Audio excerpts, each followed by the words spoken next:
Baik, untuk video kali ini kita akan mencoba untuk memeriksa dari silinder master, ya.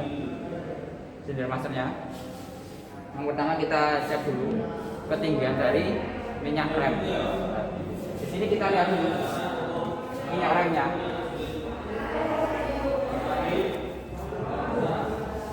Kita cek apakah minyak rem ini berada pada batas maksimal atau minimal. Kalau berada pada batas minimal, ya kita tambahi dengan minyak rem. Nah, kalau masih dalam batas maksimal, tidak usah untuk menambah minyak remnya. Bisa dilihat di sini untuk minyak remnya sendiri masih ada berada di batas maksimal, jadi tidak perlu penambahan.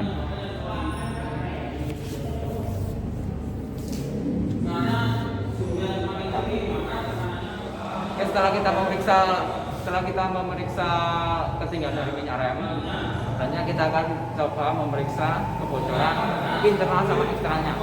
Jadi untuk kebocoran internal sama eksternal kita jadikan satu, ya.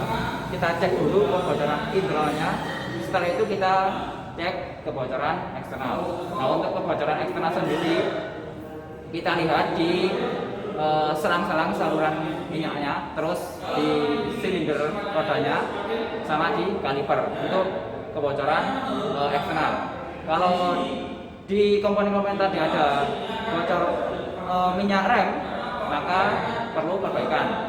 Kalau tidak ada, maka kondisinya masih bagus. Kita cek dulu di kebocoran internalnya.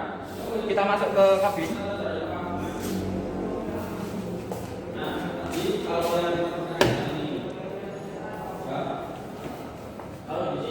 Sekarang kita coba untuk memeriksa kebocoran internal. Jadi untuk caranya, ya, kita injak pedal rem sampai mentok. Nah, kalau pedal rem turun secara perlahan, berarti itu menandakan ada kebocoran pada sistemnya. Kalau kita tekan pedal rem dan tidak ada perubahan, maka kebocoran dalam sistem rem itu tidak ada. Berarti sistem rem masih dalam kondisi dengan baik.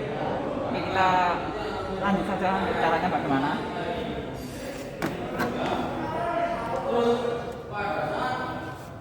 Oke. Jadi kita injak dulu remnya. Rem. Kita tekan sampai mentok, ya. Sudah dilihat. Nah. Oke, dilihat di sini tidak ada penurunan dari pedal rem. Nah, berarti kebocoran pada sistem rem itu tidak ada. Berarti masih dalam kondisi baik. Nah, oke, itu untuk mengecek kebocoran internal. Sekarang kita akan mencoba untuk mengukur komponen dari rem cakram, mulai dari ketebalan kanvas, terus keolengan dari displaynya, dan ketebalan dari displaynya. Oke, kita langsung saja. Baik, sekarang kita akan mencoba mengukur ketebalan dari kanvas remnya. Kita coba ukur ketebalannya menggunakan jangka sorong. Jangka sorong dengan kejentuhan 0,02.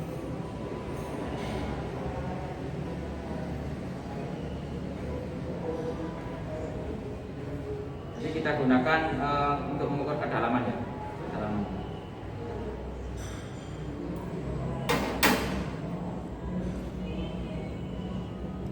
Jadi kita dapatkan angka 5,78. Jadi 5,78 untuk ketebalan dari kanvas yang dalam. Untuk yang luarnya kita ukur juga.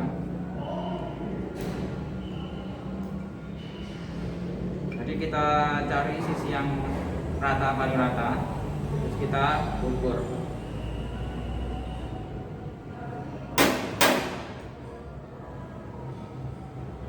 Untuk yang kita dapatkan angka 4,5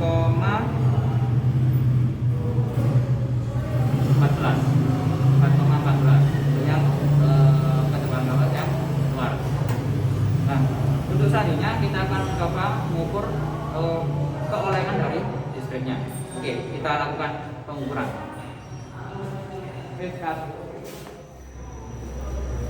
Sekarang kita mencoba untuk mengukur keolengan dari disc braknya.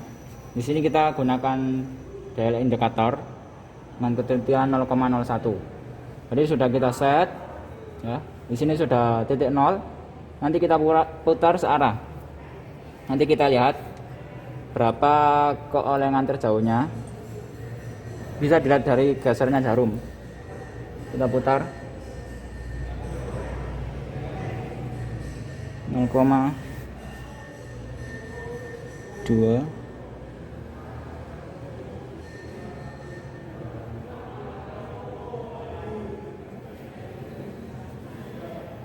Masih 8 strip.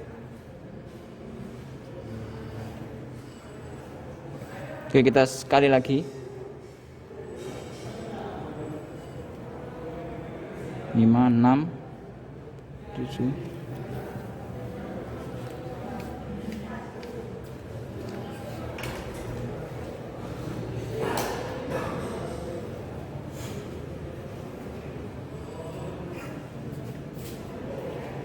Oke, bisa dilihat tadi yang terjauh adalah 0,08. Berarti keolengan dari disc braknya yaitu kita dapatkan 0,08 mm. Nah, untuk standarnya masih sesuai dengan standar karena tidak melebihi dari 15 mm. Oke, untuk selanjutnya kita ukur ketebalan dari disc braknya. Baik, sekarang kita akan mengukur ketebalan dari disc braknya, ya. Jadi kita lakukan menggunakan micrometer scope. Kita menggunakan 8 titik di sini. Jadi setiap titiknya ini sudah kita tandai. Kita tandai 8 titik, ya. Nah, untuk pengukuran ketebalannya ini nanti dilakukan di setiap titik. Nah, posisi micrometer scope-nya dalam 45 derajat, jadi tidak miring. Jadi itu. Nah, jadi untuk cara pengukuran dari ketebalan dari disc brake seperti itu. Nanti untuk pembacaan hasilnya saya akan bacakan di akhir. Oke. Turun sana. Baik, sekarang kita akan melakukan proses pembladingan, ya. Jadi di sini kita akan memblading dari rem cakram. Tujuannya untuk mengeluarkan udara yang ada di sistem remnya. Oke. Sekarang kita coba prosesnya.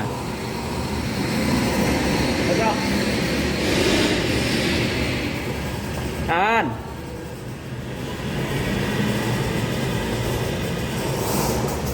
Kocok lagi. Oke, tahan.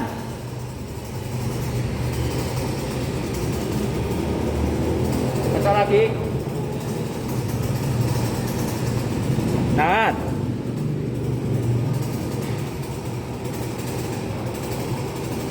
Oke. Jadi seperti itu untuk proses pembladingannya, ya. Jadi sekiranya udara itu tidak ada, maka proses blading sudah selesai. Kalau masih ada udara, kita lakukan prosesnya yang seperti tadi. Jadi rem dipompa dulu, setelah itu rem ditahan, baru saluran untuk pembuangan minyak remnya kita buka. Nah, dan seterusnya seperti itu untuk proses blading. Untuk proses selanjutnya bisa dilihat di video yang berikutnya. Kita akan melakukan pemeriksaan dalam pada rem tromol. Jadi rodanya kita sudah lepas, kita lepaskan dulu tromolnya. Lebih dekat lagi nggak apa-apa. Oke, jadi di sini kan ada 2 lubang, ya. Fungsinya untuk melepas tromolnya. Nah, untuk melepasnya kita gunakan baut 12, ya. Ini kita pasang di lubangnya sini. Kita pasang. baru kita gunakan kunci L. Nanti kita putar sampai tromolnya lepas.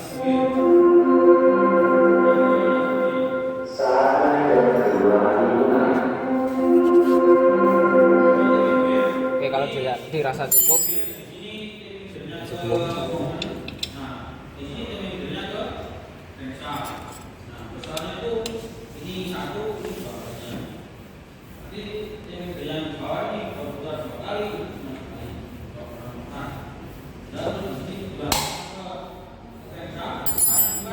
Oke, ini sudah terlepas tromolnya. Setelah terlepas, jadi ini komponen dari rem tromol. Nah, untuk pemeriksaannya apa saja kita bisa lihat di video yang selanjutnya. Oke, selanjutnya kita akan periksa kebocoran dari seal silindernya atau seal pistonnya. Jadi nanti kita cobakan rem. Jadi sealnya itu ada di dalam sini. Jadi kalau nanti ada kebocoran pada saat kita ngerem, itu pasti olinya akan keluar. Nah, kalau tidak keluar, berarti sealnya masih aman. Jadi tidak akan perlu penggantian. Oke, saya akan coba rem.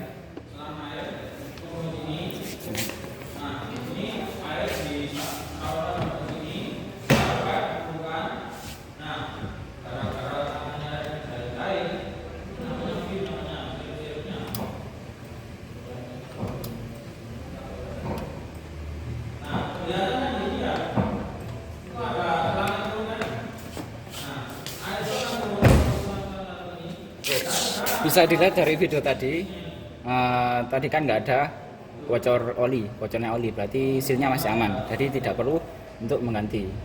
Nah, untuk pengecekan kebocoran seal sudah selesai, maka selanjutnya akan kita lakukan pengukuran. Nah, untuk pengukurannya itu apa saja bisa kita lihat di video yang selanjutnya. Oke, selanjutnya kita akan mengecek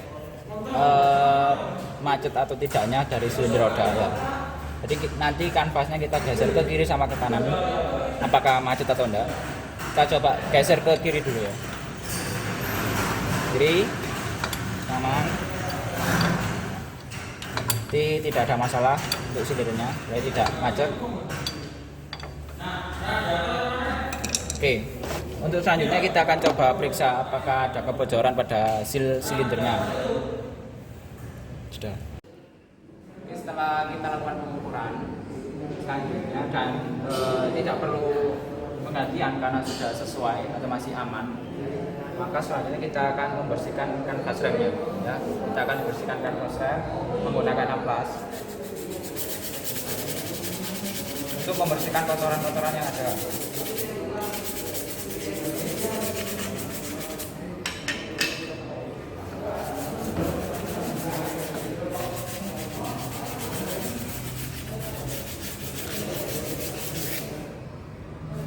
Kita bersihkan juga bagian dalam tromolnya.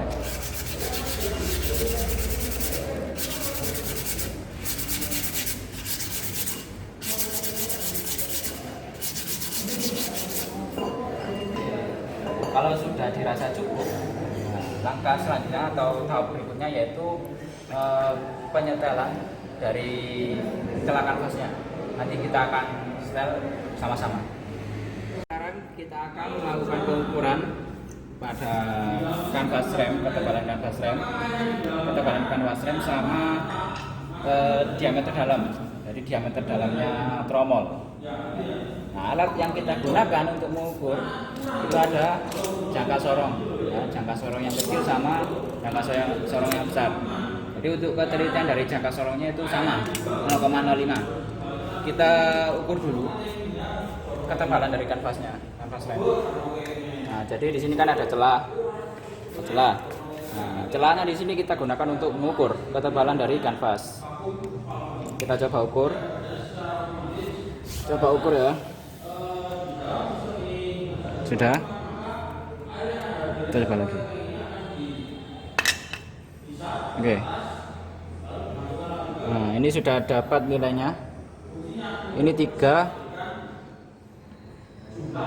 Jadi 3,15 mm untuk yang satu. Nah, kita ukur yang satunya lagi.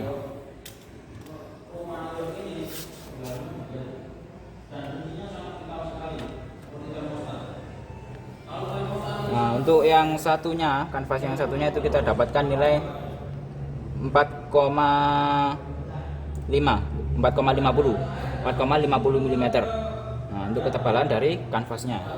Selanjutnya kita akan mengukur diameter dalam dari tromol. Jadi nanti kita ukur ya, kita ukur langsung.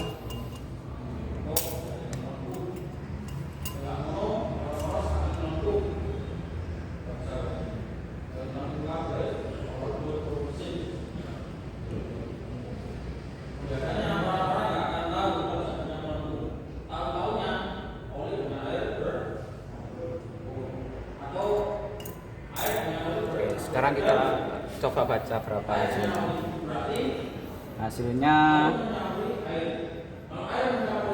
179,30 mm untuk ketebalan dari atau diameter dalam dari tromol. Nah, untuk selanjutnya kita akan melakukan pembersihan dan pemasangan rem tromolnya.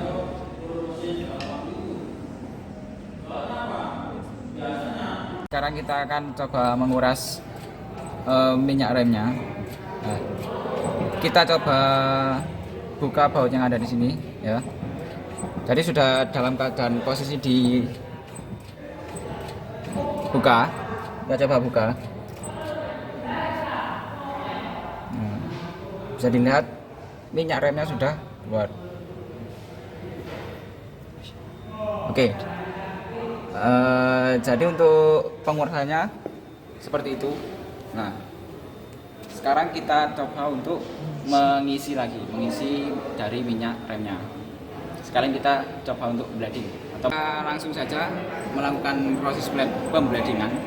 Nah, nanti kita akan buang dari sisa-sisa angin yang ada di sistem pengereman ini. Oke, bisa dilihat di sini. Langsung ke bladingannya. Kocok.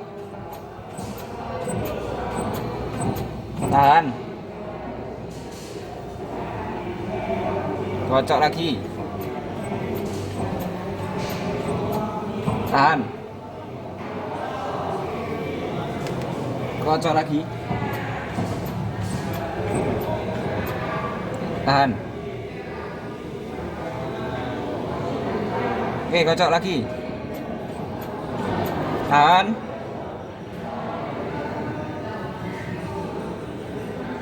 Stop. Yes. Jadi itu dari proses pembladingan. Jadi caranya seperti itu. Ketika rem dikocok, kita tutup dari murnya. Nah, setelah rem ditahan, baru kita buka. Nah, prosesnya seperti itu sampai anginnya yang ada di dalam sistem pengereman itu benar-benar tidak ada. Baik, setelah proses pengurasan minyak rem, terus pengisian sama blading juga sudah selesai, maka tahap selanjutnya adalah memeriksa dari selang dari minyak remnya. Jadi bisa diperhatikan di sini. Nah, di sini kan ada pipa saluran minyaknya. Terus di sini ada selangnya. Nah, kita lihat secara visual saja. Apakah ada retak di selangnya sini?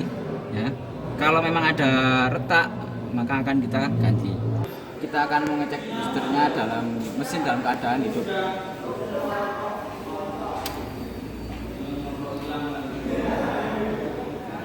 Jadi nanti kalau pedal remnya mesin dalam keadaan hidup ya, pedal remnya itu turun saat direm, maka boosternya tidak apa-apa. Jadi tidak ada kerusakan, ada kevakuman dari booster.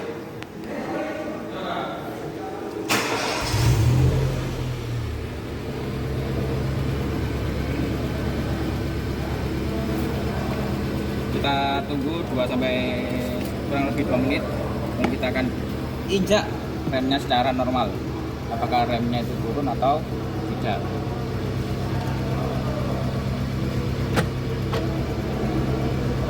Kita tekan secara normal, remnya turun, berarti boosternya tidak apa-apa karena kevakuman dari boosternya masih berfungsi.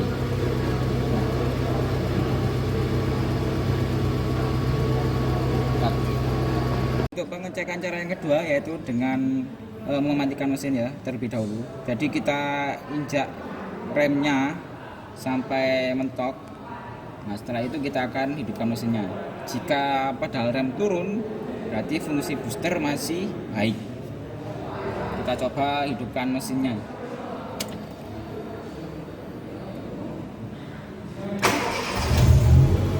Nah, pedal rem bisa dilihat tadi turun, berarti fungsi dari booster masih baik.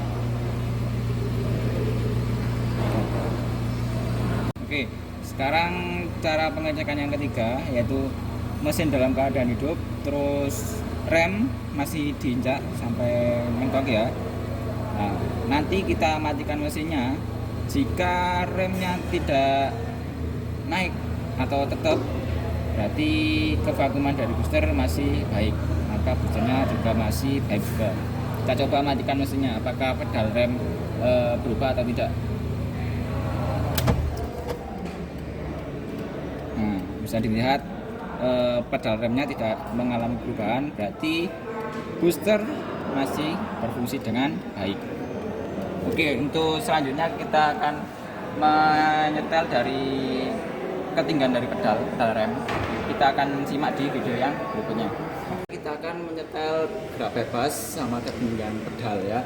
Jadi untuk mur sama push-rotnya ada di bawah sini. Ini nanti kita akan coba menyetelnya.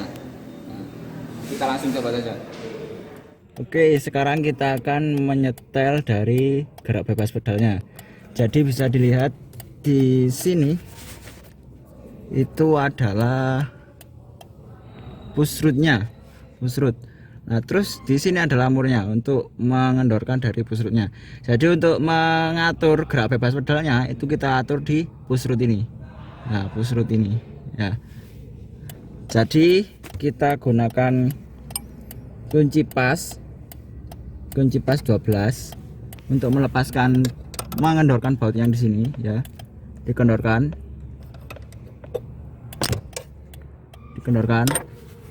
Nah, setelah kendor baru kita putar push rootnya menggunakan kunci tang kombinasi. Jadi kita kendorkan, kita setel.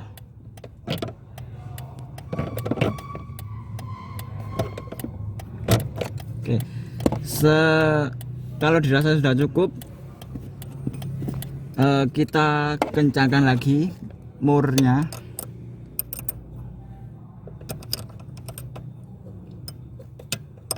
Kita kencangkan lagi.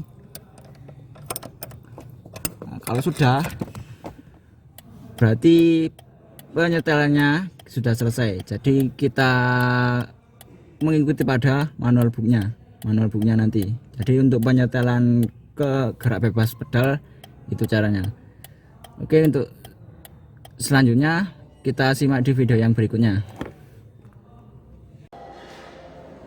Oke, baik, itu tadi serangkaian dari pemeriksaan dan perbaikan dari sistem komponen rem, mulai dari rem tromol sampai rem cakram. Nah, untuk video-video yang berikutnya akan saya lanjutkan kembali. Nah, untuk hari ini saya akhiri. Assalamualaikum warahmatullahi wabarakatuh.